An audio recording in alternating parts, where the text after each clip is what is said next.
Trump, disappointed, China allowing oil into North Korea.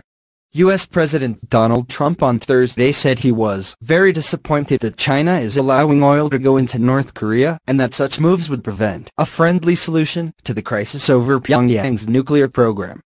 Caught red-handed, very disappointed that China is allowing oil to go into North Korea. There will never be a friendly solution to the North Korea problem if this continues to happen, Trump wrote in a post on Twitter. China earlier on Thursday said there had been no UN sanction-breaking oil sales by Chinese ships to North Korea after a South Korean newspaper said Chinese and North Korean vessels had been illicitly linking up at sea to get oil to North Korea. The Trump administration has led the drive to step up global sanctions on North Korea in response to Pyongyang's efforts to develop nuclear-tipped missiles capable of hitting the United States. Washington says the full cooperation of China, North Korea's neighbor and main trading partner, is vital to the success of this effort, while warning that all options are on the table, including military ones, in dealing with North Korea. The UN Security Council last week unanimously imposed new sanctions on North Korea for a recent intercontinental ballistic missile test, seeking to further limit its access to refined petroleum products and crude oil.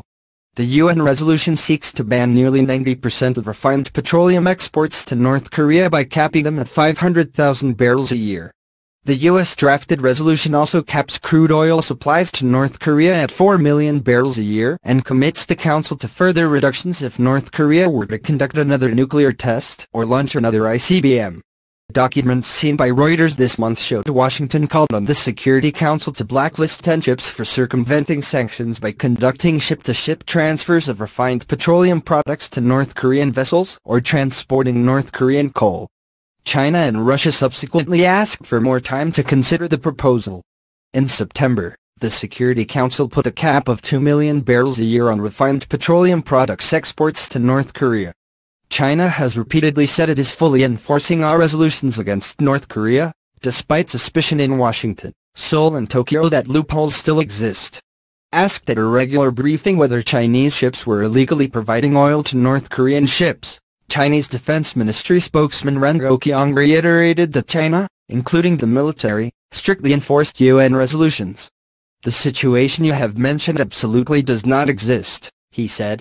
South Korea's chosen Ilbo newspaper this week quoted South Korean government sources as saying that spy satellites had detected 30 instances of ship-to-ship transfers to North Korean vessels since October.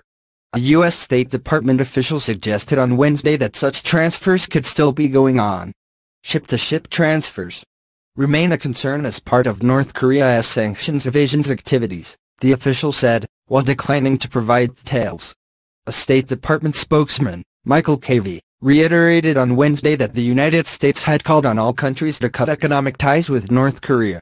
"We urge China to end all economic ties with the DPRK, including tourism, and the provision of any oil or petroleum products, and expel all DPRK workers," he said,